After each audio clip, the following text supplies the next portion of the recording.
अस्सलाम वालेकुम। आज बात करेंगे मदरसास बिफोर कॉलोनियल एरा के हवाले से। मदरसा जो हैं वो कॉलोनियल एरा से पहले किस तरह से उनके अंदर तालीम दी जाती थी और किस तरह से वहाँ पर लोग आया करते थे, और सिर्फ दीन नहीं, वहाँ पे दुनियावी तालीम भी दी जाती थी। इस्लाम के साथ साथ किस तरह से लॉजिकल रीजनिंग सिखाई जाती थी मदारिस के अंदर। इंसान को फ़लसफ़ा सिखाया जाता था, मैथमेटिक्स सिखाई जाती थी, एस्ट्रोनॉमी सिखाई जाती थी। ये तमाम तर मदारिस में हुआ करता था। मदरसा जो वर्ड है इसका मतलब है, ये अरबी ज़ुबान का वर्ड है जिसका मतलब है पढ़ने की जगह, जहाँ पर सिर्फ दीनी तालीम नहीं दी जाती थी बल्कि पूरी दुनिया का इल्म जो है रिसर्चेस हुआ करती थी और साइंस पे बात होती थी, फ़लसफ़े पे बात होती थी। कभी भी मदारिस जो है वो एक्सट्रीमिस्ट नहीं थे। और 8th century to 13th century मदारिस का गोल्डन एज माना जाता था। 3 बड़े मदारिस जो हैं वो दुनिया भर के अंदर उस टाइम पे मशहूर थे। जिस तरह से आजकल यूनिवर्सिटीज़ फेमस हैं, हार्वर्ड, ऑक्सफोर्ड, दुनिया भर की जो यूनिवर्सिटीज़ फेमस हैं, यूनिवर्सिटी ऑफ सिडनी वगैरह, ये जिस तरह से तमाम तर जो यूनिवर्सिटीज़ पूरी दुनिया के अंदर फेमस है, इस तरह से मदारिस जो हैं वो फेमस हुआ करते थे। और वहाँ से लोग दूर दूर से लोग वहाँ पे तालीम हासिल करने आते थे। जैसे अब अब्रॉड के अंदर स्टूडेंट्स आते हैं और तालीम हासिल करते हैं, उस तरह से मदारिस के अंदर तालीम हासिल करने जाया करते थे। बल्कि स्कॉलरशिप्स भी मिला करती थी इन यूनिवर्सिटीज़ के अंदर, और दुनिया भर से लोग, ना सिर्फ मुस्लिम्स बल्कि नॉन मुस्लिम्स भी वहाँ पे तालीम हासिल करने के लिए जाया करते थे मदारिस के अंदर, और स्कॉलर्स और सोशल रिफॉर्मर्स बनकर बाहर आया करते थे और अपनी सोसाइटी के अंदर जो है वो जो भी फील्ड होती थी उसके अंदर काम करते थे। 3 बड़े मदारिस जो हैं दुनिया भर में फ़ेमस थे। बगदाद में जो फेमस मदरसा था वो था निज़ामिया, और इजिप्ट में अल अज़हर बहुत ज़्यादा फेमस था। जिस तरह आजकल अमेरिका की यूनिवर्सिटीज़ हैं उस तरह से ये मदारिस फेमस हुआ करते थे। एक और बड़ा कुर्दवा जो है स्पेन के अंदर बड़ा फेमस मदरसा था, जहाँ पे लोग लिस्ट लगने का, नॉन मुस्लिम्स लिस्ट लगने का वेट करते थे, उनको स्कॉलरशिप्स दी जाती थी, वो हॉस्टल में जाकर रहते थे और अपनी तालीम हासिल करते थे। वहाँ पे साइंस पढ़ाई जाती थी, वहाँ पे फ़लसफ़ा पढ़ाया जाता था, वहाँ पे जो है एस्ट्रोनॉमी, लॉजिकल रीजनिंग, हर तरह की दुनिया की तालीम दी जाती थी। और सिर्फ एक टॉपिक तक महदूद नहीं किया जाता था स्टूडेंट्स को, बल्कि उनको इस चीज़ पे इनकरेज किया जाता था कि वो रिसर्चेस करें और साइंस के अंदर अपना एक मुकाम बनाएं। कुछ मदारिस में तो सूफीज़म भी हुआ करती थी और म्यूज़िक भी सिखाया जाता था, सूफीज़म का म्यूज़िक सिखाया जाता था। साउथ एशिया में मदारिस का जो आगाज़ था वो 1206 से लेके 1526 तक रहा, जिसके अंदर सुल्तान नासिरुद्दीन जो थे और फ़िरोज़ शाह वो बहुत ज़्यादा मदारिस को प्रमोट करते थे। और उस टाइम पे फ़िरोज़ शाही मदरसा बहुत फेमस था। उनको स्टेट फ़ंड करती थी, मुफ्त तालीम दी जाती थी, और उस्ताद जो थे वो तालीम के साथ बहुत लॉयल थे। और तालीम जो थी वो, मैं आपको फिर बता रही हूँ कि महदूद नहीं थी। जिस तरह से आजकल मदरसे जो हैं वो लिमिटेड कर दिए गए हैं दीन की तालीम से, और लेबल लगा दिया गया है कि सिर्फ जो है यहाँ पे दीन की तालीम ही दी जाएगी, जबकि ऐसा नहीं हुआ करता था।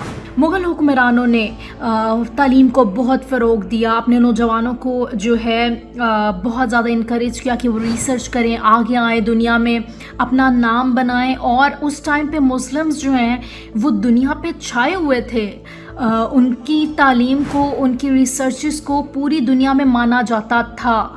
मदारिस से लोग जो है सोशल रिफॉर्मर्स बन के निकलते थे, ख़तीब बन के निकलते थे, काजी बन के निकलते थे, जिसके बाद वो सोसाइटी के अंदर एक बड़ा पॉजिटिव चेंज लाते थे। अपनी नौजवान नस्ल को वो आगे नॉलेज देते थे, और वो नॉलेज जो है वो सोसाइटी के अंदर बड़ा चेंज लाता था। फिर 18th सेंचुरी में ब्रिटिश ईस्ट इंडिया कंपनी आई, जिसने पूरे मदरसे के निज़ाम को अपनी लपेट में ले लिया और मदारिस को महदूद कर दिया गया देहाती इलाकों तक। जिसके बाद उन्होंने प्रमोट किया अंग्रेज़ी ज़ुबान को, अंग्रेज़ी तालीम को, और मदारिस में जो नॉलेज दिया जाता था मैथमेटिक्स का, फ़िलासफ़ी का, एस्ट्रोनॉमी का, लॉजिकल रीजनिंग बहुत ज़्यादा जो है उसके ऊपर ज़ोर दिया जाता था, फ़लसफ़ा पढ़ाया जाता था, उन सब को रिप्लेस कर दिया अंग्रेज़ी ज़ुबान ने और अंग्रेज़ी तालीम ने। انگریزی زبان کو جوڑ دیا گیا سویلائزڈ چیزوں سے، سویلائزڈ لوگوں سے، اور مدارس کو جوڑ دیا گیا، ان کو لیبل لگا دیا گیا کہ یہ ایکسٹریمسٹ ہیں اور یہ سوسائٹی کے اندر پروگریس نہیں چاہتے، جبکہ وہ بہت زیادہ پروگریس کی طرف جاتے تھے اور وہ بالکل بھی پروگریس کے خلاف نہیں تھے۔ اس سے ثابت ہوتا ہے کہ Islamic revivalism was not regression, it was redirection. تو اسلام جو ہے وہ ریڈائریکشن دیتا تھا چیزوں کو، وہ کبھی بھی ایکسٹریمزم کی طرف نہیں تھا۔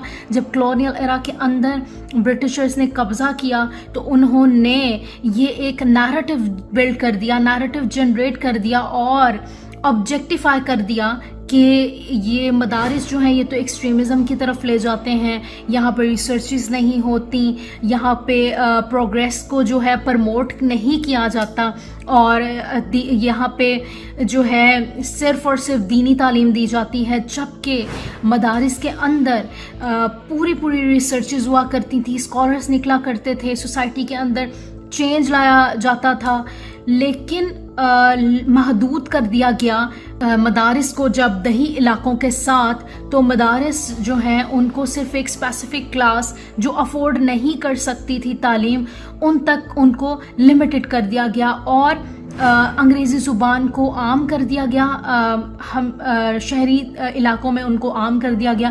اس طرح سے مدارس جو ہیں وہ بالکل دب کر رہ گئے، اور اچھے بیک گراؤنڈ کے جو اسکالرز تھے ان سب کو جب ایکسٹریمزم کے ساتھ جوڑ دیا گیا تو وہ بھی پھر انگریزی تعلیم کی طرف اپنے بچوں کو لانا شروع ہو گئے، کیونکہ مدارس کو جوڑ دیا گیا ایکسٹریمزم کے ساتھ اور اس کو جوڑ دیا گیا لمیٹڈ سوچ کے ساتھ۔ ان سب کے بعد سے زوال آ گیا مدارس کا، اور کلونیل ایرا کے بعد سے مدارس جو ہیں اس میں جانے والے لوگ، اس میں پڑھنے والے لوگوں کو سمجھ لیا گیا کہ یہ جو ہے کلونیل لینس کے ذریعے ان کو دیکھا گیا، ان کو یہ سوچا گیا کہ یہ سوسائٹی کے اندر چینج نہیں چاہتے، جبکہ وہ لوگ سوسائٹی کے اندر تب تعلیم دے رہے تھے اور تب ریسرچز کر رہے تھے جب علم اتنا عام ہی نہیں تھا۔ اور کس طرح سے کلونیل ایرا نے ریپلیس کیا، انگریزی زبان نے ریپلیس کیا۔ انگریزی زبان بری نہیں ہے، لیکن انہوں نے مدارس کے اوپر جو لیبل لگا دیا، جس طرح سے ان کو لیبل لگا کر یہ بول دیا کہ یہ سوسائٹی کے اندر چینج نہیں چاہتے، تو یہ سارا برٹشرز نے مدارس کو کنٹرول کر کے ان کو ایک کلونیل آئی کے تھرو جو ہے بالکل سیگریگیٹ کر دیا سوسائٹی سے، جو کہ آج تک جاری ہے۔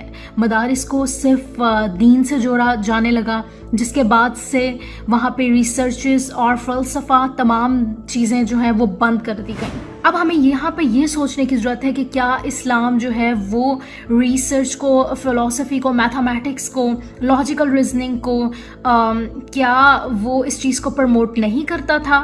کیا مدارس کلونیل ایرا سے پہلے بھی اس قسم کے تھے جس قسم کے آج ان کا ایک پورا ایک نیریٹو جنریٹ ہو چکا ہے؟